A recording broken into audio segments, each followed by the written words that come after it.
This segment of the news is brought to you by Smitty's Cards and Coins. Would you like to know what your collectibles are worth? Come by 2281 Postal Road, Unit 4, across from the post office.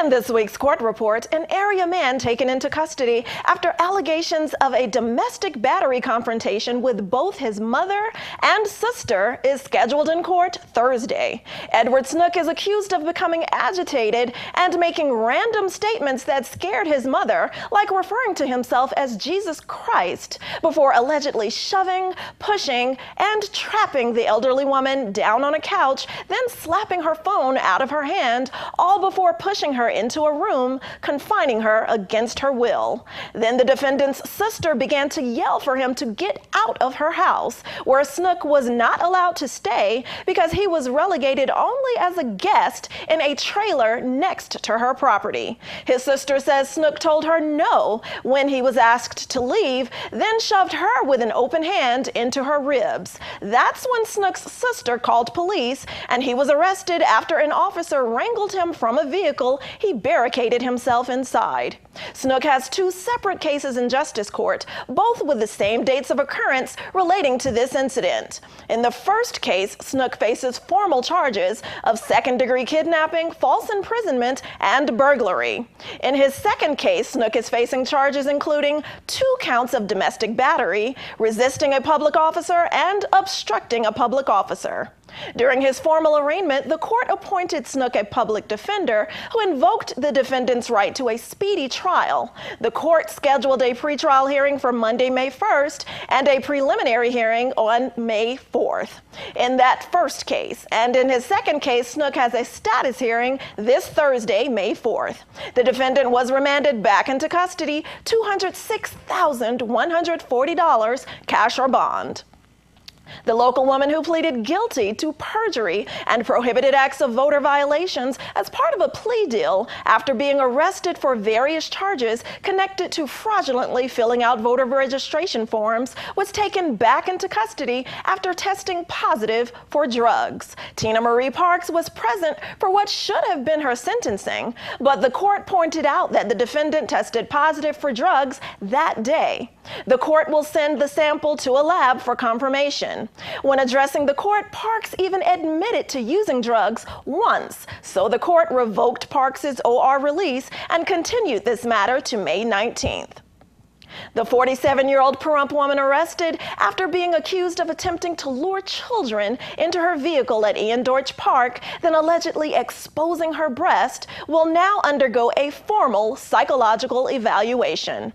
During her scheduled arraignment, Shauna Lee Gibbons' attorney stated that there's a stipulation for an evaluation to be conducted. The court concurs and signed an order to send the defendant to Lakes Crossing. No follow-up court dates have been scheduled due to Gibbons' pending mental evaluation. This has been your court report. I'm Eunette Gentry for News 46. Thanks, Eunette. Here's Angela Miles with today's Business First Brief. Topping our news, Eli Lilly is facing questions related to the price of its insulin. Attorneys general for Washington State and New Mexico are demanding information. Insulin prices have spiked over the past several years, and Eli Lilly has benefited along with the entire industry. The company is cooperating with the investigations. President Trump is thinking about breaking up the big banks. White House aide Sean Spicer tells reporters it's under consideration to bring the banks into the 21st century. The president might support a newer version of the Glass-Steagall Act from the 1930s that bans banks from combining consumer and investment banking. And manufacturing in America is still expanding. The latest numbers from the Institute of Supply Management, better known as ISM, shows a reading of 54.8. That is a drop from 57.2 in March and the weakest reading since December. However, a number above 50 indicates expansion is happening at U.S. factories. Nye Communities Coalition is hosting an event tomorrow that gives children a necessary leg up in school. It's that time of year again, and if you've got a youngster that's ready for school, Nye Communities Coalition is having their annual kindergarten roundup. It is registration for kindergarten. We set it up as cowboy theme, and all the kids get a little cowboy hat, and they get a little goodie bag with some little themed stuff in it. And we have a corral, so we basically watch the kids while the parents are able to register their students for kindergarten in the upcoming fall year. What ages for kindergarten? They need to be 5 by September 30th. And then what time will this be? The roundup starts at 9 o'clock to 1. We're going to have the Girl Scouts here, some of the vendors. What we want to do is show the parents there's things in the community for the kids to do. So we're going to have the Girl Scouts, the Boy Scouts, the Lego Club, the Sunrise Foundation, hippie organizations here. All the things that are available for the kids here in this community. And what do parents need to bring to register their children? What they need to do is bring their immunization records, their birth certificate, proof of residency, a utility bill, a rental agreement, and the parents need a picture ID. We're also a legal document if they're adopted, and we're also going to have access to WebIZ, so if they don't have their immunization records, they can, we'll pull it up and print it off for them.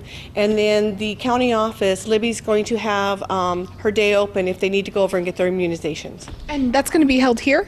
The event is here, but if they need to get immunizations, they'll need to go over to the county office over on Calvada. All right, and for more information, who can they get in contact with? They can call me here at the Coalition, 775-727-9970, and my extension is 230.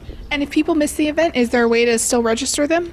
They'll need to contact the school district, I think, at that, or the elementary school. We only have the one day here. We'll have all 4 of the elementary schools here. All their secretaries come and help them fill out the paperwork. And then this year they're doing, they're trying to encourage the parents to do it electronically. So we're going to have our computer room open so they can go in there and actually do everything online if they want to. Once again, that's going to be held here at 1020 East Wilson at the Nye Communities Coalition Center. I'm Caitlin Boyer reporting for News 46. Thanks. Yeah, thanks so much, Caitlin. Yes. If you're in the mood for music, we'll tell you what the High Desert Chorale's up to tomorrow night after this break.